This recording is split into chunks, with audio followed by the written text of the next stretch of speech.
Clash Royale always felt like a tabletop game to me. It's like a modern version of chess, popular to the masses, medieval in style, and strategic at heart. Most of the time. My friends and I have played this game for years, and it holds a lot of sentiment in our hearts. What can you do when sitting in a car ride? Clash Royale. Waiting at a restaurant? Clash Royale.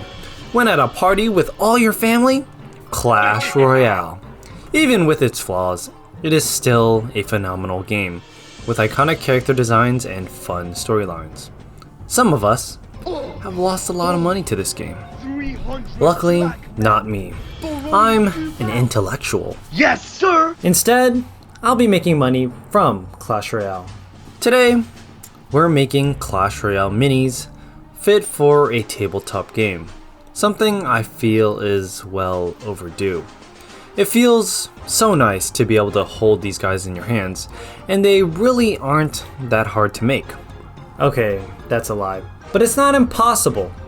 Using resin 3D printing, you can bring any character to life easily, and using some new technology, I'll even show you how I custom made each of these models for 3D printing, so you can make your own characters if you want. If you stay tuned, I'll even be releasing some of these 3D models for free in the video, so you can have your own original Clash Royale minis without all the work. So let's get to it, shall we? Just after one more Clash game.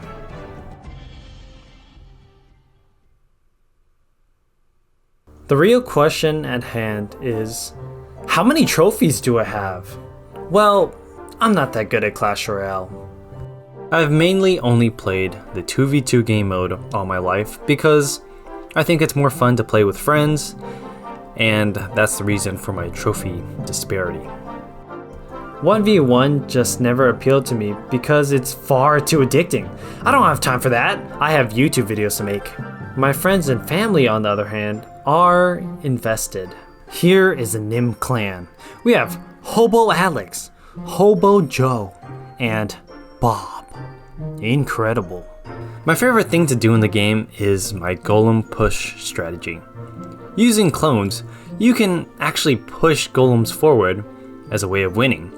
This works so well that usually they can't defend it in time, and it can even dodge buildings. And because of the death damage, everything is killed or blasted away, making Golem the ultimate offense, defense, tower, and spell. Oh, I love clone. Anyways, Clash Royale has a lot of fun characters and designs that would look perfect as a desktop decoration. So let's make a couple. The first thing I do is collect some characters to make. I'll do some iconic ones and some personal favorites. Barbarian, Hog Rider, Archer, the King, and some others are pretty much OGs of the game, so I'll make them. Firecracker and Golem is a must, just because they're my favorite cards to use. P.E.K.K.A has one of the coolest designs in my opinion, and I'll make a Goblin because they look so funny. And while I'd love to make more, it does take a considerable amount of time to make these miniatures. But if I get as many views as this guy, I may consider doing a follow-up video. With the deck chosen, let's go about modeling. Now, how are we gonna do this? There are two main methods we can go with. We can use a reference image of these characters and try 3D modeling them from scratch to recreate the character. But that takes time and lots of skill, which is rather inefficient. After all these characters are 3D renders and probably already have 3D models made, so it feels a little foolish to remodel them. Therefore, the second method would be to get the Clash Royale 3D models from Supercell themselves and use those to make the figures. But those aren't really available since Clash Royale is just a 2D game, and everything you see is a 2D image of the render, so you can't steal the models from the game unless Supercell decides to release them, which they won't. And even then, Supercell seems to constantly have inaccurate models of their own characters. The designs are inconsistent and I have no clue why. Luckily, there is a third option to obtaining Clash Royale 3D models, and that is through AI. Using an online 3D modeling AI like Tripo3D, the sponsor of today's video, you can input an image of a character we collected, and it will generate a highly detailed 3D model suitable for 3D printing, all in just a couple minutes. And it's great for bringing any 2D art into a 3D form, unlocking several creative possibilities, all limited only by your imagination. The AI is great to play with, and it makes it possible to create several models without spending months on this project. Best of all, it's completely free to start.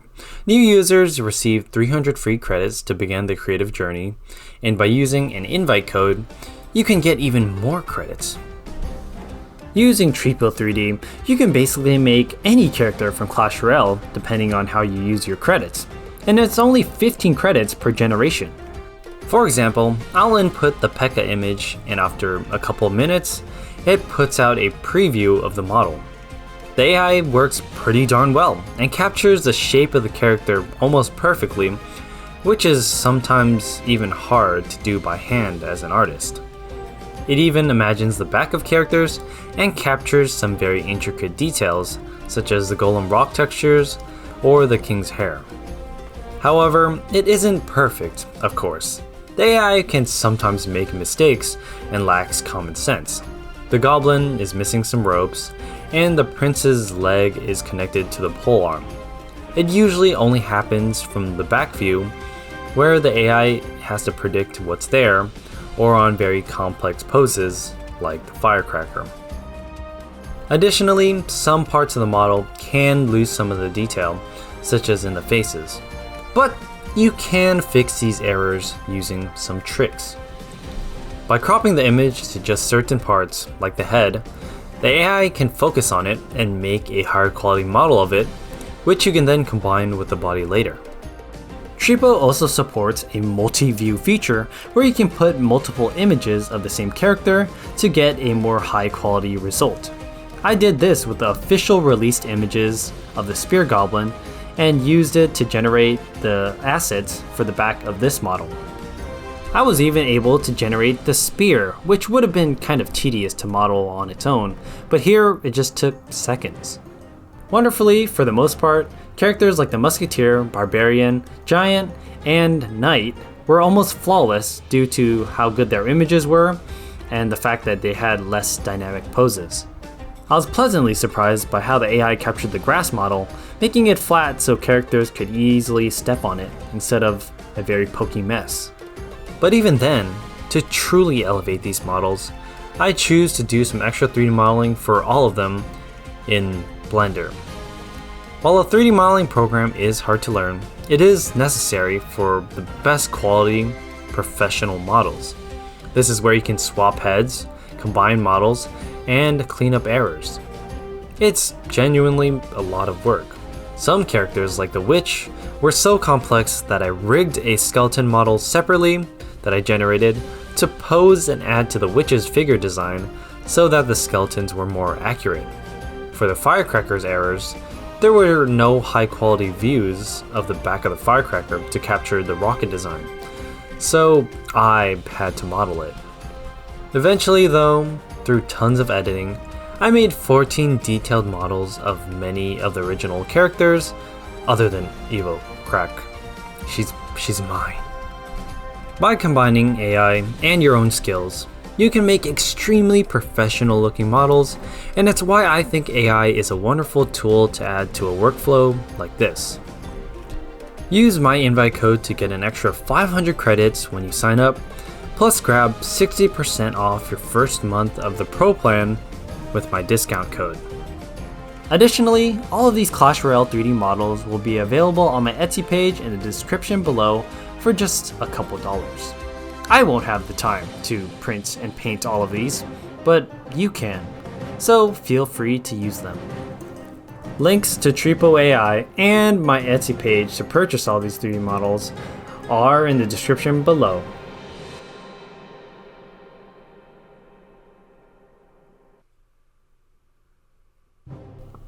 After printing, these are the results. Just like the community of middle-aged men who love making miniatures of Dungeons and Dragons or Warhammer 40k figures, you can join them and become a nerd. I printed them unattached to the base because it's easier to paint and sand. Painting is a crucial step and requires a bit of skill, but basically it's the same as painting any other mini, and there are tons of tutorials online for your education. But I'll give you a quick rundown. Let's start with the golem, who seems like the easiest model to paint because it's gray and very large. First, I base coat the models using some cheap acrylic paints that anyone can afford and some ruined brushes. The base coat is the color of the golem's shadow, a dark grayish brown. And after that, we can start painting lighter parts of the model to create some artificial lighting. This is done with a more lighter gray that's a more orange. It's starting to look like the real thing. Then I do some dry brushing to get some of that stone texture on the edges. The crystals on the back are also painted in a similar way to capture the texture of the character.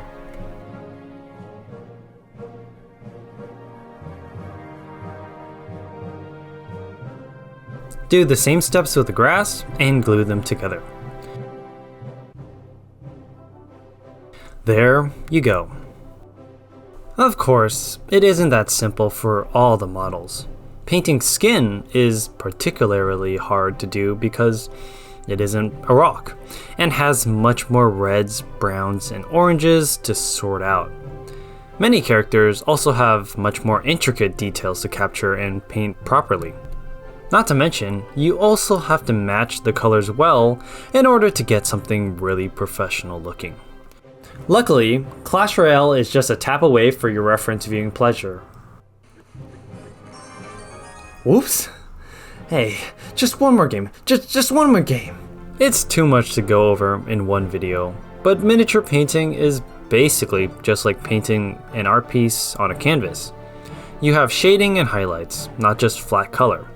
This gives so much more depth to the model, and you can really see the difference from a simple flat base coat to a finished, detailed, and shaded model.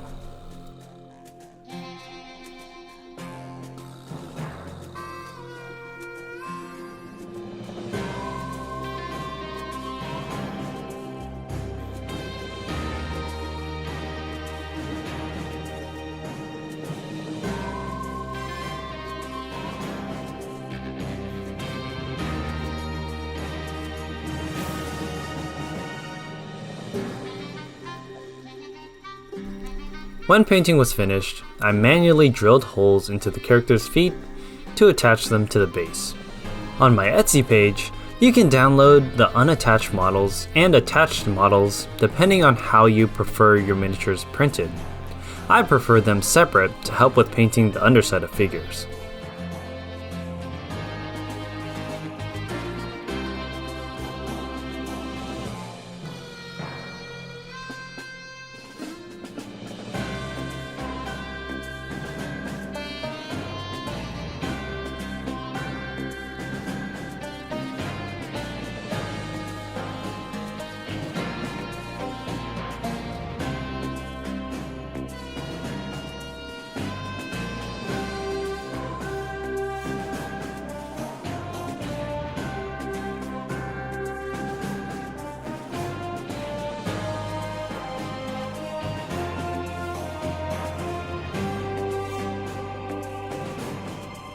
And now, I have some one-of-a-kind, truly unique Clash Royale miniatures.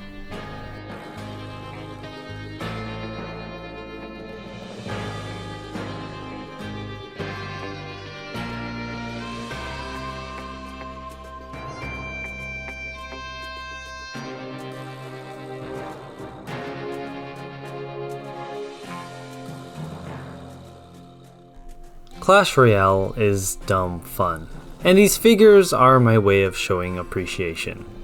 I originally made this video to get views because Clash Royale is popular again, but looking back, I do appreciate this game a lot. It's a large part of my childhood, and it brings back memories of playing thousands of matches and even playing Clash of Clans. If you play Clash Royale and are interested in getting a little trophy of your own, don't be afraid to try making your own minis. It's a perfect gift, an awesome decoration, but most of all, it's a great hobby to get into. Check out Tripo AI in the description below to help with your creative dreams. Thank you for watching, and be sure to make some more fun. Let me get back to that Clash game, man. Who's online? Ooh, Bob?